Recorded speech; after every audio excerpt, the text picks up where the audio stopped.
مہروانیہ نے اپنے سامنے کھڑے شخص کو دیکھا۔ جیسے ہی ان کی نظریں ٹکرائیں، ایک اندیکھا سا کشش بھرا لمحہ دونوں کے درمیان بہنے لگا۔ میرواز بظاہر پرسکون اور مطمئن تھا، صرف اس کی آنکھوں میں ہلکی سی شدت کی جھلک تھی۔ اس کے مقابلے میں مہروانیہ بالکل ایک بے چین سی بچی لگ رہی تھی۔ اس کے ذہن میں ایک انوکھا سا خیال آیا، کیا یہ وہی چالیں نہیں تھی جو ڈراموں میں چالاک عورتیں مردوں کو لبھانے کے لیے استعمال کرتی ہیں؟ لیکن میرواز اتنا پرسکون کیوں تھا؟ کیا وہ یہ سمجھ رہا تھا کہ مہروانیہ نے یہ سب جان بوجھ کر کیا ہے تاکہ اسے بہکائے؟ شاید اسی لیے اس کی آنکھوں میں تھوڑا سا ضبط اور ہلکی سی بیزاری جھلک رہی تھی۔ مہروانیہ گھبراہٹ میں تھی اور فوراً چند قدم پیچھے ہٹ گئی۔ پھر جیسے ایک خطا کار بچہ سر جھکا کر معافی مانگتا ہے، ویسے ہی بولی، میں واقعی بہت شرمندہ ہوں۔ میرواز نے ہلکی سی سانس بھری اور کھڑا ہو گیا۔ مجھے تمہارا ڈرائر چاہیے، جی باتھ روم میں ہے۔ مہروانیہ کی گالوں پر سرخی اتر آئی۔ ڈراور میں کیا ہے؟ وہ پرسکون قدموں سے باتھ روم کی طرف چلا گیا۔ دروازہ بند کرتے ہی اس نے کمزوری سے بیسن پر ہاتھ ٹکائے اور آنکھیں موند کر گہری سانسیں لینے لگا۔ اس کا گلا اتر چڑھ رہا تھا۔ کمال ہے، یہ ضبط اتنا کمزور کب ہو گیا؟ اس کے دل نے پکارا۔ کچھ دیر بعد ڈرائر کی آواز کمرے میں گونجی۔ جلد ہی میرواز باہر آ گیا۔ مہروانیہ سختی سے کافی ٹیبل کے پاس کھڑی تھی۔ اس پر ایک اور گلاس پانی رکھا تھا اور صوفے پر ایک واٹر پروف میٹ بچھا ہوا تھا۔ میرواز دوبارہ بیٹھ گیا اور سامنے لکڑی کی کرسی کی طرف اشارہ کیا، بیٹھ جاؤ۔ ٹھیک ہے۔ مہروانیہ نے فوراً کرسی کھسکائی اور اس کے مقابل بیٹھ گئی، بالکل ایسے جیسے کوئی امیدوار انٹرویو دے رہا ہو۔ میرواز کا رعب و دبدبہ ایسے تھا جیسے وہ جس جگہ ہو اسے اپنا بنا لے۔ ابھی وہ اس اپارٹمنٹ کا مالک محسوس ہو رہا تھا۔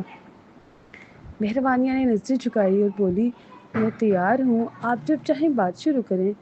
میرواز نے چونک کر پوچھا، کیا تیار ہو؟ وہ حیرت سے بولی، میرے ڈاکومنٹس۔ آپ تو طلاق کی بات کرنے آئے ہیں نا؟ نہیں۔ میرواز کی آواز سخت اور فیصلہ کن تھی۔ اس کے لہجے میں طلاق کا کوئی امکان نہ تھا۔ طلاق کے بارے میں فکر مت کرو، پہلے تمہارے بارے میں وضاحت کرنی ہے۔ میرے بارے میں؟ ہاں، تمہاری شناخت کے بارے میں۔ مہروانیہ جھنجھلا کر بولی، میں بس مہروانیہ دریان ہوں۔ پھر ان قبیل کو کیسے سمجھاؤ گی؟ میں کیسے بتاؤں، مجھے کچھ یاد ہی نہیں۔ یہ کہتے ہوئے مہروانیہ بیڈ سائڈ ٹیبل سے ایک رپورٹ نکال آئی اور میرواز کو تھما دی۔ یہ میرا ڈی این اے رپورٹ ہے۔ میرواز نے کاغذات کھولے۔ یہ گڈ ول اسپتال کی رپورٹ تھی جو مہروانیہ اور اس کے گھر والوں کے ڈی این اے پر مبنی تھی۔ مہروانیہ نے وضاحت کی، جب میں اسپتال میں جاگی تو مجھے اپنی کوئی یاد نہیں تھی۔ ڈاکٹر نے کہا تھا کہ میری شکل کئی بار پلاسٹک سرجری کی وجہ سے بدل چکی ہے۔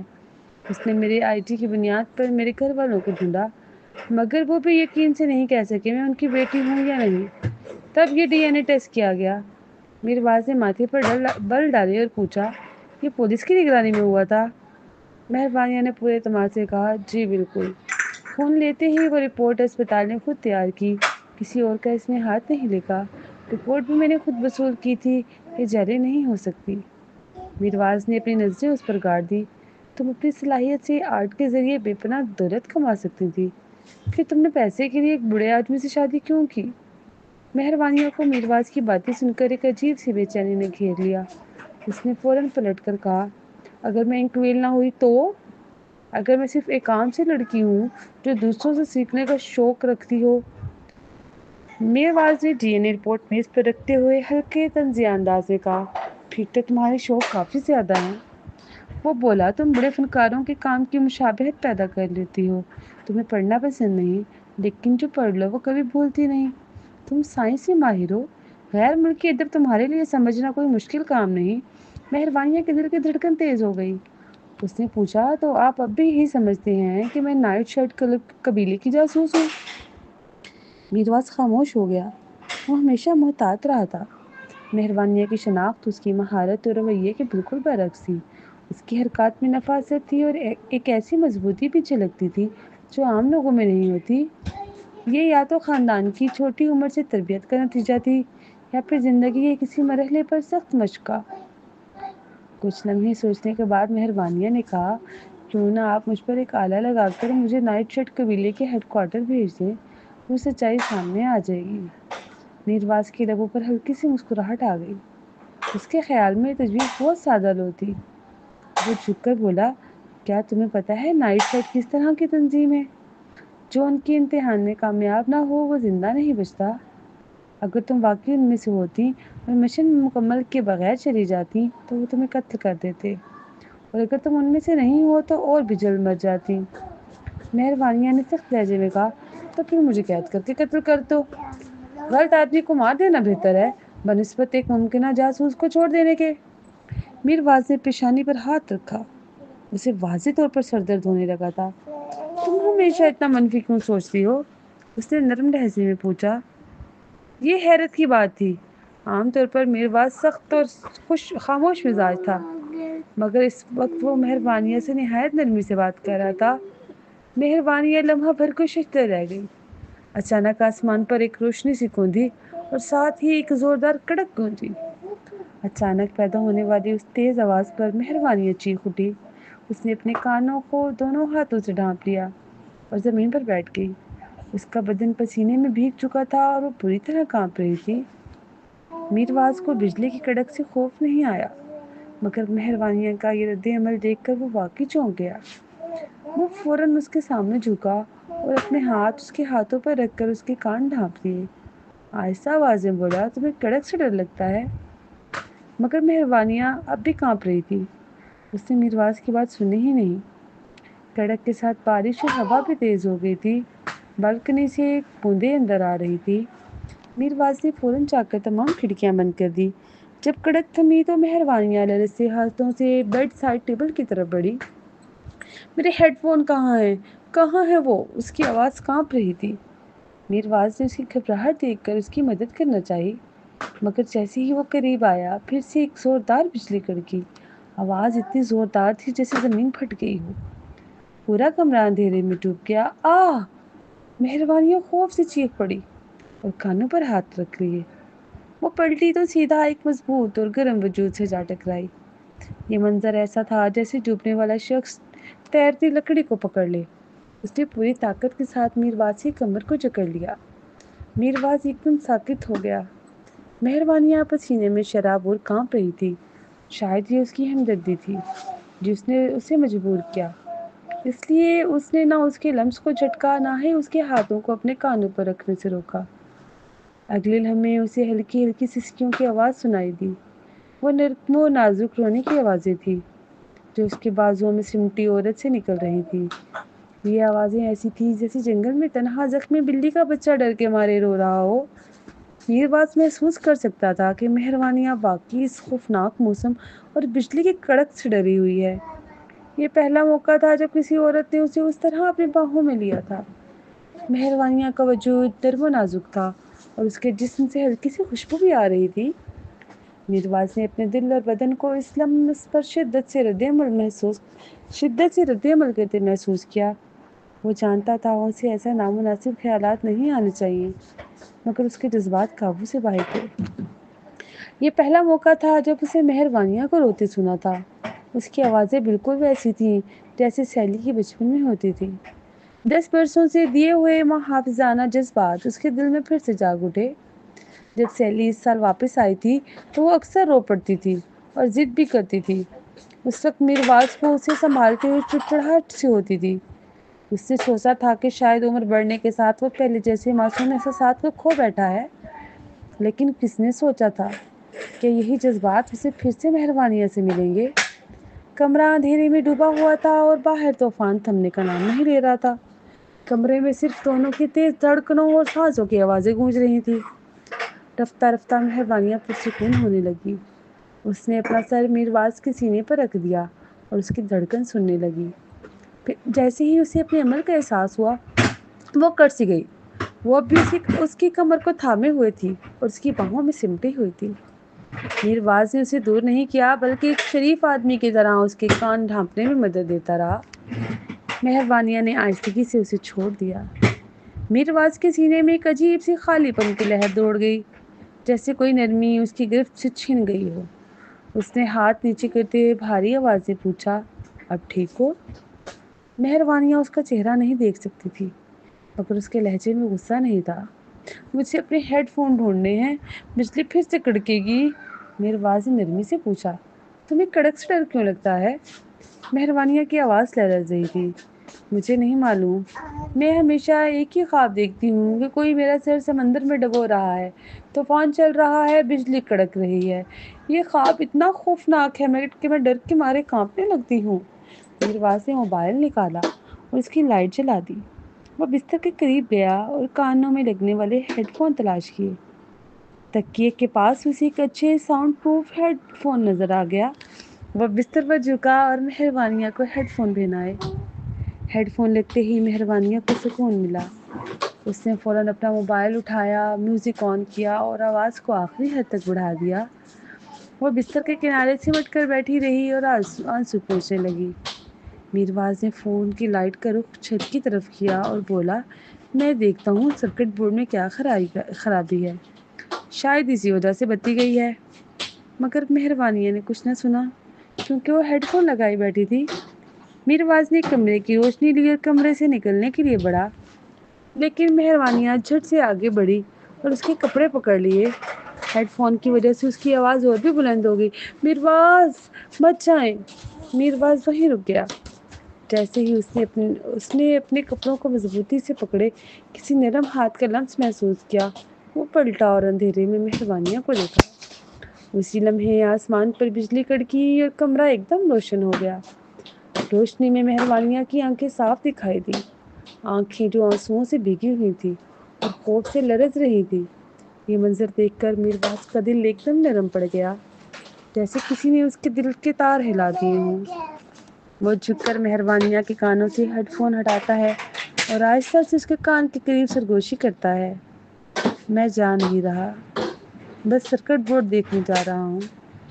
مہروانیہ نے اس کی خوشبو اور سانسوں کی گرمی اپنے چہرے پر محسوس کی تو وہ لال ہو گئی۔ مہرواز کی گہری بھاری آواز اس کے دل کو تھرا گئی۔ وہ آہستہ آہستہ سے کپڑوں کو چھوڑ دیتی ہے۔ مہرواز نے اس کی حالت دیکھ کر نرمی سے اس کے سر پر ہاتھ پھیرا۔ ڈرو مت، میں ابھی واپس آتا ہوں۔ یہ چھوٹی سی حرکت مہروانیہ کے لیے حیران کن تھی۔ وہ ساکت کھڑی رہی اور بے اختیار اس جگہ کو چھونے لگی جہاں مہرواز نے اس کے سر کو چھوا تھا۔ اس کے دل کی دھڑکنیں تیز ہو گئی، جیسے جنگل میں ہرن بھاگ رہا ہو۔ پھر دل میں ایک دکھ سا جاگا۔ وہ جان گئی تھی کہ وہ دن بدن مہرواز کے لیے مزید کمزور ہو رہی ہے، لیکن وہ کیا کر سکتی تھی؟ وہ طلاق نہیں چاہتی تھی۔ وہ جانتی تھی کہ مہرواز کے دل میں پہلے ہی بس چکی ہے، پھر اس کے جذبات رکنے کا نام ہی نہیں لے رہے تھے۔ اتنے میں دروازہ کھلا اور مہرواز اندر داخل ہوا۔ وہ فون پر کسی سے بات کر رہا تھا۔ پھول واپس امارت لے جاؤ، وہ دیکھو کس کے گھر بیوی یا محبوبہ ہے، انہیں بیچ دو، جو خریدے گا اسے کل ایک دن کی چھٹی ملے گی۔ مجھے لینے کی ضرورت نہیں، میں آج رات واپس نہیں آؤں گا۔ فون بند کرنے کے بعد اس نے دروازہ بند کیا اور کمرے میں آ گیا۔ پورے بلاک کی بجلی چلی گئی ہے، غالباً بجلی گرنے سے مین سرکٹ بورڈ جل گیا ہے۔ کمپنی کے لوگ صبح آ کر ٹھیک کریں گے۔ مہروانیہ نے ہیڈ فون اتار دیے تھے۔ وہ اس کی ہر بات سن رہی تھی۔ اس کے دل کا بوجھ کچھ ہلکا ہونے لگا۔ اس نرم آواز سے پوچھا، کبھی سوچا ہے کہ جب آپ نے اس دن بندوق سے اس شخص پر نشانہ باندھا تھا جو مجھے یرغمال بنا رہا تھا، تب اگر غلطی سے مجھے لگ جاتی تو کیا آپ مجھے مار سکتے تھے؟ مہرواز کو حیرت ہوئی۔ اتنے عرصے بعد بھی وہ بات مہروانیہ کے دل میں کھٹک رہی تھی۔ یہ سوال اس نے ایسے لمحے پر کیا کہ مہرواز چونک گیا۔ اسے اندازہ ہو گیا کہ مہروانیہ کے دل میں اس کی کتنی اہمیت ہے۔ وہ سکون سے صوفے پر بیٹھ گیا، موبائل کی روشنی بند کی اور کہنے لگا، مجھے یوں ہی ہاک آئی نہیں کہتے۔ وہ شخص تم سے ایک سر لمبا تھا اور تمہارے آگے کھڑا تھا۔ وہ چلتا پھرتا نشانے پر تھا، میرا نشانہ خطا نہیں ہو سکتا تھا۔ مہروانیہ اس کے اعتماد اور غرور کو دیکھ کر ہنسی نہ روک سکی۔ واقعی مہرواز بیک وقت پر اعتماد بھی تھا اور مغرور بھی۔ آپ جانتے ہیں نا کہ سیلی نے مجھے نقصان پہنچانے کی سازش کی تھی؟ اس نے اگلا سوال کیا۔ میرواز نے لمحہ بھر توقف کیا، پھر دھیمی آواز میں کہا، ہاں جانتا ہوں۔ مہروانیہ کے دل میں ایک کرب سا ابھرا۔ اگر وہ جانتا بھی تھا تو کیا؟ مہرواز تو سیلی کے اتنے دیوانے تھے کہ وہ اس کی ہر خامی قبول کر لیتے۔ سیلی ہی وہ عورت تھی جس نے میرواز کے دل میں جگہ بنائی تھی، اور مہروانیہ، وہ تو اس کی زندگی میں ایک راہ گیر کی مانند تھی، عارضی اور غیر رحم۔ میرواز نے ہلکی سی کھانسی کی اور نرمی سے کہا، اس دن جو ہوا اس پر مجھے افسوس ہے، وہ محض ایک غلط فہمی تھی۔ مہروانیہ نے دھیرے سے مسکرا کر سر ہلایا، کوئی بات نہیں، معمولی سا زخم تھا، جلد ہی ٹھیک ہو گیا تھا۔ کمرے میں کچھ دیر سکوت چھا گیا، صرف موسم کی شدت اور دل کی دھڑکنیں باقی رہ گئیں۔ میرواز نے گھڑی دیکھی، رات کی 9 بجے تھے۔ کیا تم آرام کرنا چاہو گی؟ اس نے پوچھا۔ مہروانیہ گھبرا کر بولی، اور آپ؟ میں یہی رہوں گا جب تک طوفان تھم نہیں جاتا۔ اس کا لہجہ مضبوط اور پرعزم تھا، جیسے کوئی بڑا بھائی اپنی بہن کو تسلی دے رہا ہو۔ اور ہاں، میوزک کی آواز زیادہ مت بڑھانا، کانوں کو نقصان پہنچے گا۔ مہروانیہ نے ہچکچاتے ہوئے کہا، آپ پوری رات یہیں بیٹھے رہیں گے؟ ظاہر ہے میرواز جیسا مضبوط شخص یہ تھوڑی سی تھکن برداشت کر سکتا تھا، مگر پھر بھی مہروانیہ کو اس کا خیال آیا۔ میرواز نے مختصر سا جواب دیا، فکر مت کرو، تم بس سو جاؤ۔ مہروانیہ نے کچھ دیر سوچا، پھر نرمی سے کہا، اگر آپ کو اعتراض نہ ہو تو آپ بستر پر سو جائیں، یہ 2 لوگوں کے لیے کافی ہے۔ میرواز خاموش ہو گیا۔ مہروانیہ کے دل میں ہلکی سی گھبراہٹ ابھری۔ اسے جلدی سے وضاحت دی، میں وعدہ کرتی ہوں کہ اب کی بار سوتے وقت آپ پر نہیں گر جاؤں گی، جیسا کہ پچھلی بار ہوا تھا۔ اگر آپ چاہیں تو میں اپنے ہاتھ بھی باندھ لوں گی۔ مہروانیہ اب بھی پریشان ہی تھی کہ میرواز اٹھا اور اس کی طرف چل پڑا۔ وہ جلدی سے اپنے پاؤں سمیٹ کر بستر کے دوسرے کنارے کی طرف کھسک گئی۔ میرواز نے بغیر کچھ کہے اپنے جوتے اتارے اور بلا جھجک بستر پر لیٹ گیا۔ مہروانیہ اب بھی ایک طرف سمٹی ہوئی بیٹھی تھی۔ عجیب بات یہ تھی کہ بستر پر آنے کی دعوت تو اس نے خود دی تھی، لیکن اب گھبراہٹ میں خود ہی پیچھے ہٹ رہی تھی۔ اپنے استعداد پر وہ بے چین ہونے لگی۔ میرواز نے آہستہ سے کہا، لیٹ جاؤ، کچھ بات کرتے ہیں۔ یہ کیسے ممکن تھا کہ کسی مرد کی آواز اتنی پرکشش اور دل موہ لینے والی ہو؟ مہروانیہ کے دل کی دھڑکن بے قابو ہو گئی۔ وہ فوراً تابے داری سے لیٹ گئی، ایک انگلی بھی ہلانے کی ہمت نہ کی۔ کیا بات کریں؟ ایئر فون تو نکال دیے ہیں نا؟ جی ہاں۔ تھکن تو نہیں ہے؟ نہیں، میں عام طور پر 11 بجے کے بعد ہی سوتی ہوں۔ میرواز نے پرسکون لہجے میں پوچھا، میری دادی سے تمہاری ملاقات کیسے ہوئی تھی؟ مہروانیہ نے بغیر جھجک سچ بتا دیا، یادداشت کھونے کے بعد میں بالکل ہی بھٹک گئی تھی، کچھ سمجھ نہیں آ رہا تھا کہ کیا کروں۔ پھر میں نے بزرگوں کے ایک قوم میں بطور دیکھ بھال کرنے والی نوکری کر لی۔ دادی جی وہاں اپنی ایک دوست سے ملنے آئی تھی، تب ہماری ملاقات ہوئی۔ وہ پہلی ہی ملاقات سے مجھ پر مہربان تھی اور مجھے بھی وہ بہت اچھی لگی۔ ہمارا تعلق جلدی گہرا ہو گیا۔ کچھ ہی دنوں میں ان کی ذاتی نگہداشت کرنے لگی۔ میرواز کچھ دیر چپ رہا، پھر بولا، تم 3 سال تک دادی کی کیئر ٹیکر رہی، لیکن ہمارے درمیان مشکل ہی سے ملاقات سے گفتگو ہوئی، تو پھر تم نے کیسے یقین کر لیا کہ انہوں نے سچ کہا تھا کہ میں تمہیں چاہتا ہوں اور شادی کرنا چاہتا ہوں؟ یہ سوال سن کر مہروانیہ خاموش ہو گئی۔ وہ ایسی عورت نہیں تھی جس میں خدا گاہی کی کمی ہو، تو پھر اس نے ویرا کی بات پر یقین کیوں کیا؟ اصل میں مہربانیہ دل ہی دل میں میرواز کی بہت شیدائی تھی۔ اسے پہلے نظر میں ہی اسے محبت ہو گئی تھی۔ پھر ویرا سے اس کے کارنامے سن کر وہ مزید دیوانہ وار اس کے عشق میں گرفتار ہو گئی۔ جب اسے سننے کو ملا کہ وہ میرواز سے شادی کر سکتی ہے، تو وہ بھلا کس طرح عقل مندی سے سوچ سکتی تھی؟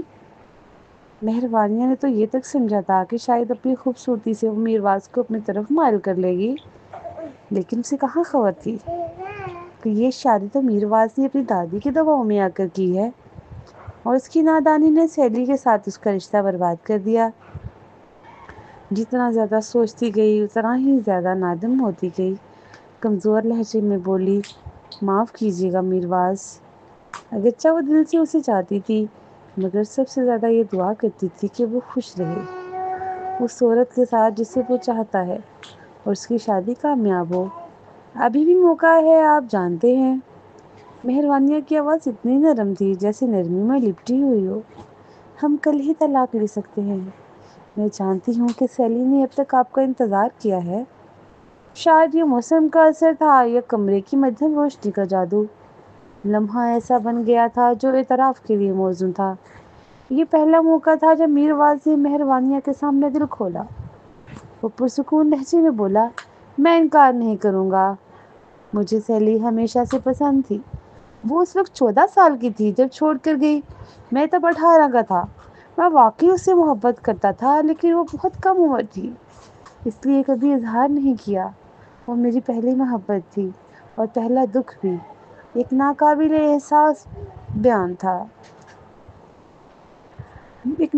بیان احساس تھا۔ مہروانیہ خاموشی سے میر باز اور سیلی کی کہانی سنتی رہی۔ اس کی آنکھوں سے آنسو نکل کر تکیے پر گرنے لگے۔ ہونٹوں کو کاٹ کر اس نے آواز دبائی تاکہ میرواز کو رونا سنائی نہ دے۔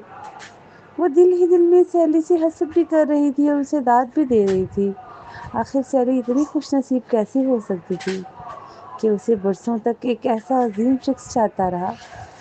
میرواز کی آواز جاری رہی، سیلی 2 سال پہلے واپس آئی۔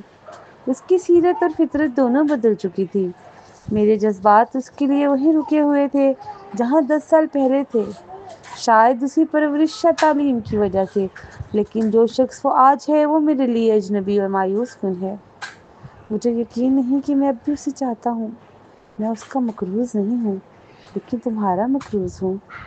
مہروانیہ یہ سن کر ششدر رہ گئی۔ اس نے چپکے سے آنسو پہنچے اور گلا صاف کر کے پوچھا، آپ میرے مقروض کیوں ہیں؟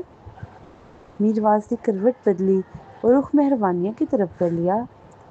اندھیرے کمرے میں اس کی آواز خاص طور پر دلکش لگ رہی تھی، جیسے کسی نیم شب کے ریڈیو ہوسٹ کی، یہاں تک کہ اس کی سانسیں بھی دل کو اپنی طرف کھینچ رہی تھی۔ وہ بولا، میں نے تم سے شادی اس وقت بھی کی جب میں تمہیں پسند نہیں کرتا تھا، صرف اس لیے کہ دادی کی خواہش تھی۔ یہ میری طرف سے بہت بڑی لاپرواہی اور بدتمیزی تھی۔ دنیا میں آج کل ایسے مرد کہاں ملتے ہیں جو خود احتسابی کریں، عورتوں کی عزت کریں اور ذمہ دار بھی ہوں، اور وہ بھی ایسے مرد کے پاس طاقت اور دولت ہو جیسا کہ میرواز کے پاس تھا۔ مہروانیہ خود پر قابو نہ رکھ سکی۔ اس نے بھی کروٹ بدل کر اس کا سامنا کیا اور ہاتھ کے بل سر ٹکا کر نرمی سے پوچھا، آپ کے تو بے شمار پرستار ہوں گے میرواز؟ وہ ہلکے لہجے میں بولے، پتہ نہیں، کسی نے کبھی اپنے جذبات کا اظہار نہیں کیا۔ اور تم؟ کیا کوئی ہے جو تمہیں پسند ہے؟ جی ہاں، مہروانیہ نے پرعزم لہجے میں کہا۔ او کاش وہ ہمت کر کے اسے یہ بتا دیتی، مگر اس کے اندر اتنی جرأت نہ تھی۔ میرواز ہمیشہ ٹھنڈا اور رعبدار رہتا تھا۔ اس کی شخصیت ایسی تھی کہ اکثر عورتیں اس کے قریب آتے کانپ جاتی۔ آخر ہمت کون کرتا کہ ایسے شخص کو اپنے دل کا حال سناتا؟ میرواز لمحہ بھر کے لیے رہ گیا۔ کیا وہ بھی تمہیں چاہتا ہے؟ نہیں، اس کا دل تو کسی اور کے پاس ہے۔ ہم دونوں کے درمیان اس زندگی میں کچھ ممکن ہی نہیں۔ میرواز نے نتیجہ نکالا، تو اسی لیے تم نے مجھ سے شادی کی؟ مہروانیہ نے کمزور سی مسکراہٹ کے ساتھ ماحول کو ہلکا کرنے کی کوشش کی۔ کیسی منطق ہے؟ اس نے نیم شوخی سے کہا۔ میرواز نے ہلکے سے کہا، شادی کوئی کھیل نہیں ہے مہروانیہ، کیوں نہ ہم اسے ایک موقع دیں؟ مہروانیہ اس کے الفاظ سن کر چونک گئی۔ اس کی رگوں میں خون تیزی سے دوڑنے لگا، دل اس شدت سے دھڑکنے لگا جیسے سینہ پھاڑ دے۔ اسے لگا شاید وہ وہم کا شکار ہے۔ اس کی گھبراہٹ اس کی لرزتی ہوئی آواز سے عیاں تھی۔ کیا؟ آپ نے کیا کہا؟ میرواز ہمیشہ کی طرح پرسکون رہا۔ دادی نہیں چاہتی کہ ہم طلاق لیں۔ ہمیں کچھ وقت ایک ساتھ گزارنا چاہیے اور کوشش کرنی چاہیے کہ رشتہ قائم ہو جائے۔ اگر بعد میں یہ ناموزوں لگا تو الگ ہو جائیں گے۔ مہروانیہ کا جوش اس قدر بڑھ گیا کہ زبان بھی روانی سے ساتھ نہ دے رہی تھی۔ آپ کو میرا معاشی اور پس منظر برا نہیں لگتا؟ ایسا کون ہے جس کا کوئی ماضی نہ ہو، جس کا سامنا کرنے سے وہ ڈرتا ہو؟ انسان بدلتے ہیں۔ مجھے تو تم ابھی کافی بہتر لگ رہی ہو، کوئی خاص مسئلہ نہیں ہے؟ اور سہیلی کا کیا ہوگا؟ یہ سنتے ہی میرواز خاموش ہو گیا۔ فضا میں تناؤ پھیل گیا اور اس کی خاموشی نے مہروانیہ کے ہاتھوں میں پسینہ بھر دیا۔ طویل لمحوں کے بعد وہ آہستہ بولا، اگر کبھی مجھے لگا کہ میں واقعی سہیلی کو چاہتا ہوں تو میں تمہیں بتا دوں گا۔ مہروانیہ اچھی طرح جانتی تھی کہ یہ سب صرف دادی کی خواہش پوری کرنے کے لیے ہے، ورنہ میرباز بھلا سہیلی سے محبت کیسے چھوڑ سکتا تھا؟ پھر بھی اس کی خوشی قابو میں نہ رہ سکی۔ وہ کروٹ بدل کر اس کی طرف پیٹ کر کے لیٹ گئی اور چپکے سے آنسو صاف کر لیے تاکہ وہ دیکھ نہ سکے۔ چاہے میرباز اسے دل سے نہ چاہتا ہو، لیکن وہ اسے یہ موقع تو دے رہا تھا کہ اس کا رشتہ صرف پچھتاوے کا نہیں بلکہ ایک نئی امید کا آغاز بن سکے۔ مہروانیہ جانتی تھی کہ اگر اس نے میرواز سے طلاق نہ لی تو وہ مزید اس کے عشق میں ڈوب جائے گی، لیکن وہ اس رسک کے لیے تیار تھی، بالکل پروانے کی طرح شعلے کی طرف بڑھنے کے لیے، صرف میرواز کے لیے۔ اگر آخر کار وہ اس کا دل نہ جیت سکی تو ابھی کم از کم یہ تسلی ہوگی کہ اس نے پوری کوشش کی۔ تم ٹھیک ہو؟ میرواز نے نرم لہجے میں پوچھا۔ مہروانیہ بات نہ کر سکی، اس کی آواز ہلکی سی رند گئی۔ میں اب سونا چاہتی ہوں میرواز، براہ کرم خاموش رہیں۔ ٹھیک ہے۔ کمرہ خاموش ہو گیا۔ فضا میں اب بھی بھوچل اداسی موجود تھی، مگر اس رات گرجتے بادل اب اتنا خوفناک نہیں لگ رہے تھے۔ مہروانیہ کو خبر ہی نہ ہوئی کہ کب نیند آ گئی۔ جب آنکھ کھلی تو باہر سورج پوری طرح چمک رہا تھا۔ میرواز کہیں نظر نہ آیا۔ مہروانیہ نے اپنے گھٹنے اپنے سینے سے لگا لیے۔ کل رات میرواز کے ساتھ کی گئی گفتگو یاد آئی تو اس نے سر پیٹ لیا۔ کیا واقعی اس نے میرواز کی بات مان لی تھی یا نہیں؟ اتنا اہم سوال، اور وہ بھول گئی تھی کہ کیا جواب دیا تھا۔ یہ سوچ کر وہ ساری صبح پریشان رہی، یہاں تک کہ اس نے فون دیکھا تو میرواز کا میسج موجود تھا، تمہاری خاموشی کو میں ہاں سمجھ رہا ہوں۔ میں عموماً کام میں مصروف رہتا ہوں، اس لیے زیادہ وقت نہیں دے پاؤں گا، مگر بھرپور کوشش کروں گا کہ گھر آ سکوں۔ یہ پیغام پڑھ کر مہروانیہ خوشی سے ساتویں آسمان پر جا پہنچی۔ اس کی مسکراہٹ تھم ہی نہیں رہی تھی۔ وہ فون سینے سے لگا کر بستر پر لڑکتی رہی، بالکل دیوانوں کی طرح۔